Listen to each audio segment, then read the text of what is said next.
Shalom, saudara yang diberkati dalam nama Tuhan Yesus Kristus, sahabat terbaik dalam kasih Tuhan. Bertemu lagi dengan saya, Pendeta Novel Saragi. Firman Tuhan yang menyapa kita pada saat ini tertulis dalam Mazmur pasal yang ke-72, ayatnya yang pertama sampai ayatnya yang ke-11. Namun ada baiknya kita bersatu dulu di dalam doa. Kita berdoa. Bapa di dalam sorga, terima kasih Tuhan buat sukacita yang Tuhan hadirkan selalu dan selalu dalam kehidupan kami. Memampukan setiap kami selalu bersyukur di dalam segala hal. Tuhan Yesus yang baik, satu kerinduan kami. Kami mau disapa oleh kebenaran firman, maka berfirmanlah Engkau Tuhan, sebab kami siap untuk menerimanya. Amin. Shalom, saudara yang diberkati dalam nama Tuhan Yesus Kristus, sahabat terbaikku dalam kasih Tuhan. Seperti yang saya sebut tadi, bahwa firman Tuhan yang menyapa kita tertulis dalam kitab Mazmur pasal yang ke-72, ayatnya yang pertama sampai ayatnya yang ke-11, dengan tema, lihat Rajamu datang kepadamu. Saya bacakan buat kita semua. Doa harapan untuk Raja dari Salomo, ya Allah, berikanlah hukum-Mu kepada raja dan keadilan-Mu kepada putra raja.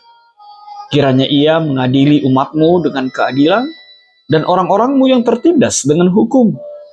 Kiranya gunung-gunung membawa damai sejahtera bagi bangsa dan bukit-bukit membawa kebenaran. Kiranya ia memberi keadilan kepada orang-orang yang tertindas dari bangsa itu, menolong orang-orang miskin, tetapi meremukkan pemeras-pemeras. Kiranya lanjut umurnya selama ada matahari dan selama ada bulan turun-temurun. Kiranya ia seperti hujan yang turun ke atas padang rumput, seperti hujan yang menggenangi bumi. Kiranya keadilan berkembang dalam zamannya dan damai sejahtera berlimpah. Sampai tidak ada lagi bulan, kiranya ia memerintah dari laut ke laut, dari sungai Efrat sampai ke ujung bumi. Kiranya penghuni padang belantara berlutut di depannya, dan musuh-musuhnya menjilat debu. Kiranya raja-raja dari Tarsis dan pulau-pulau membawa persembahan-persembahan. Kiranya raja-raja dari Sheba dan Sheba menyampaikan upeti. Kiranya semua raja sujud menyembah kepadanya, dan segala bangsa menjadi hambanya. Demikian firman Tuhan. Saudara yang diberkati di dalam nama Tuhan Yesus Kristus, sahabat terbaikku dalam kasih Tuhan. Pernahkah Anda berdoa untuk pemimpin, untuk raja, untuk pemerintahan, untuk presiden, atau katakanlah untuk setiap pengendali dari negara kita ini? Pernahkah itu menjadi bagian doamu? Atau hanya bagian dari doa syafaat yang mungkin hanya mungkin sekali berapa lama baru itu terucap atau kita sampaikan kepada Tuhan dalam kehidupan kita? Saudaraku, sahabat terbaik dalam kasih Tuhan, ini adalah doa dan harap seorang Daud untuk Salomo sebagai pribadi yang menggenerasikan tampuk kuasa raja kepada anaknya yang bernama Salomo. Maka saudaraku dalam kasih Tuhan, di masa tuanya Daud merasa perlu berharap, berdoa, bahkan memberikan wejangan, nasihat.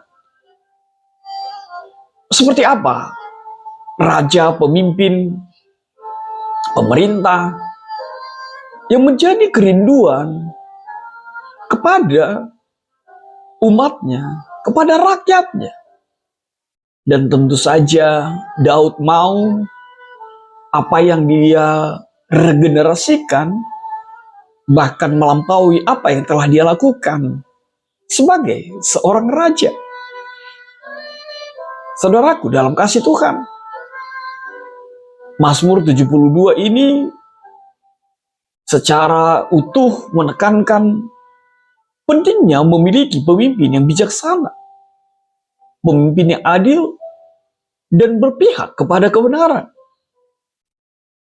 Daud mencoba menggambarkan gambaran ideal tentang pemerintahan yang dibangun di atas dasar keadilan, yang dibangun di atas dasar kebenaran dan kebijaksanaan.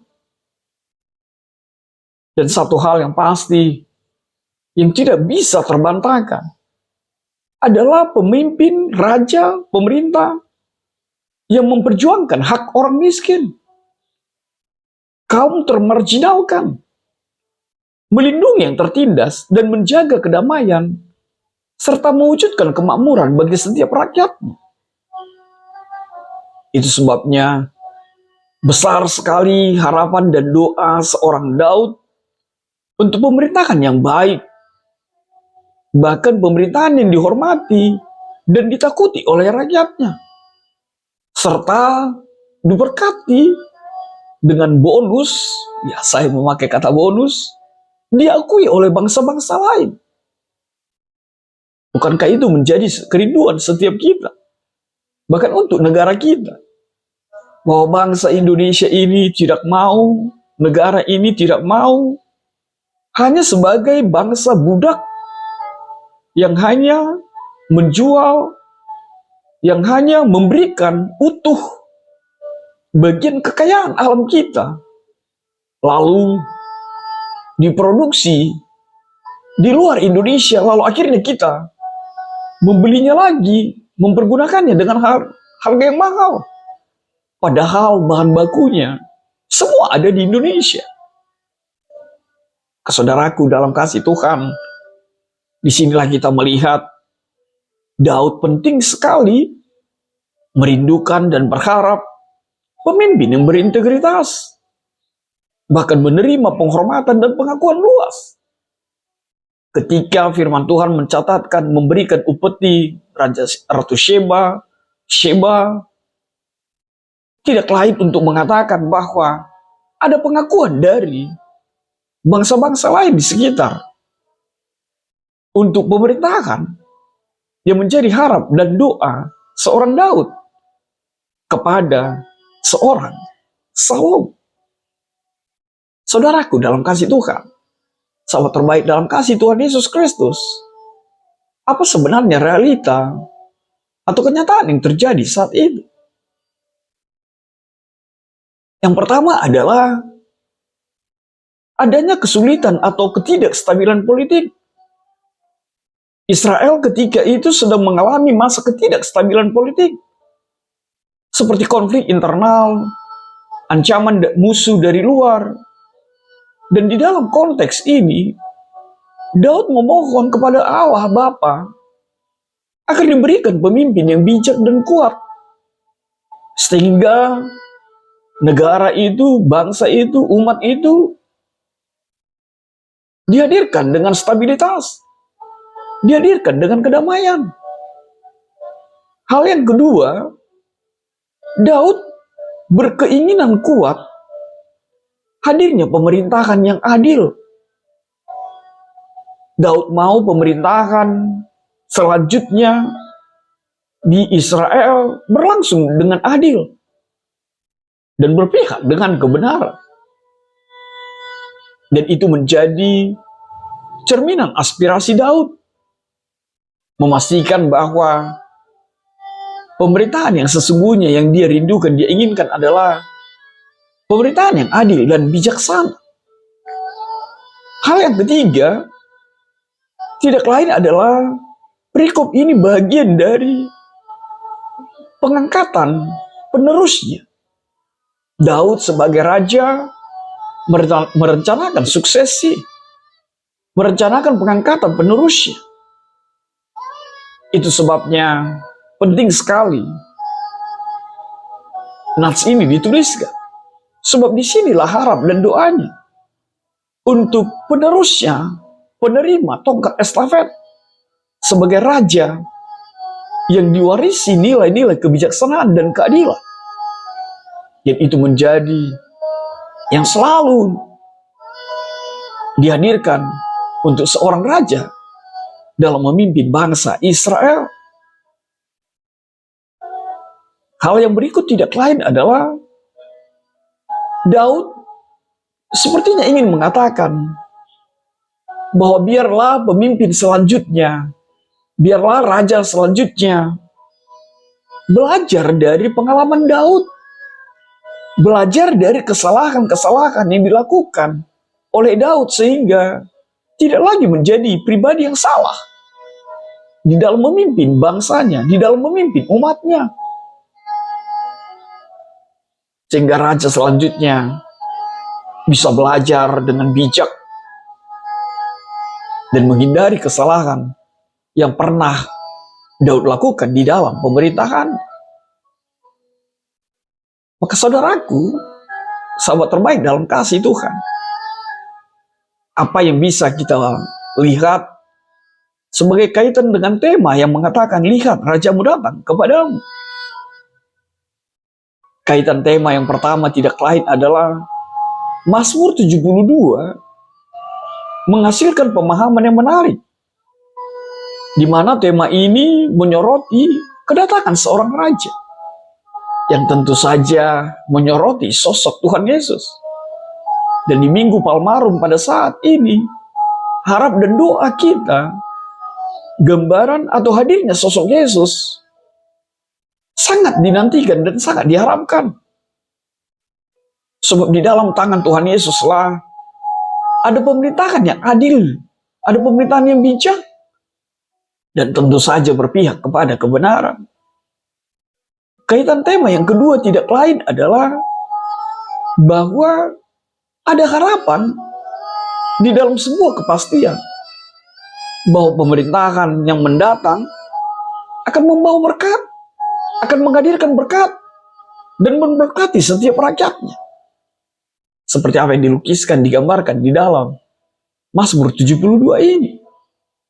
Lalu yang ketiga, tema lihat rajamu datang kepadamu, ini berarti memperkuat keyakinan setiap kita akan kehadiran pemerintahan yang membawa berkat dan menjadikan sukacita, kesejahteraan untuk setiap umat pilihan Allah di dalam kehidupan kita.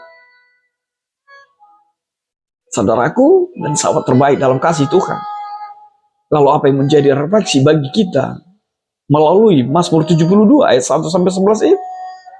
Refleksi yang pertama tentu saja adalah dengan Mazmur ini hendaknya dapat menginspirasi untuk setiap kita berdoa yang sama, berharap yang sama dengan apa yang dikatakan oleh Daud akan kedatangan, akan kehadiran seorang pemimpin, kehadiran kerajaan Allah yang sempurna di bumi ini, di mana keadilan, kebenaran, dan kedamaian itu yang akan berkuasa, bukan justru keserakahan, apalagi penindasan, apalagi pembunuhan, tanda petik, masyarakat kecil, wong cilik. Maka tetaplah berdoa dan berharap. Refleksi yang kedua tidak lain adalah Mazmur ini menunjukkan kepada setiap kita bahwa hanya di bawah pemerintahan atau hanya di bawah atau di dalam seorang pribadi yang takut akan Tuhan, pemerintahan itu akan terwujud. Di bawah pemerintahan yang adil dan bijaksana, dunia ini sesungguhnya sejatinya akan mengalami transformasi yang sejati. Dan ini menjadi pengingat untuk setiap kita untuk berperan aktif, membangun dan menghadirkan kerajaan Allah di dunia ini. Lalu apa refleksi yang ketiga? Saudaraku, sahabat terbaik dalam kasih Tuhan, jangan biarkan doa dan harapan seorang Daud hanya berhenti sampai di sana. Atau jangan hanya menjadi pribadi yang berdoa dan berharap, tapi aplikasikanlah, aktualisasikanlah itu dalam kehidupanmu. Mulailah hidup dalam kesetiaan, mulailah hidup dengan keadilan, mulailah hidup di dalam kasih Tuhan, dan tetaplah berdoa, serta bekerja untuk hadir dan nyatanya kerajaan itu di tengah-tengah kehidupan kita. Sehingga tema ini tidak berakhir hanya sebagai tema, lihat Rajamu datang. Tapi sudah berganti di sini, sekarang. Raja itu bertahta, bersinggasana, menghadirkan kesetiaan, keadilan, kebenaran, kasih, dan sukacita bagi setiap umatnya. Amin. Tuhan memberkatimu. Kita bersatu dalam doa. Bapa di dalam sorga, terima kasih Tuhan. Buat kebenaran firman-Mu, biarlah firman-Mu menjadi kuat setiap kami. Sehingga wujud nyata dari doa dan harapan kami, itu kami mulai dari diri kami sendiri. Dalam kasih-Mu Tuhan kami berdoa dan ucap syukur. Amin.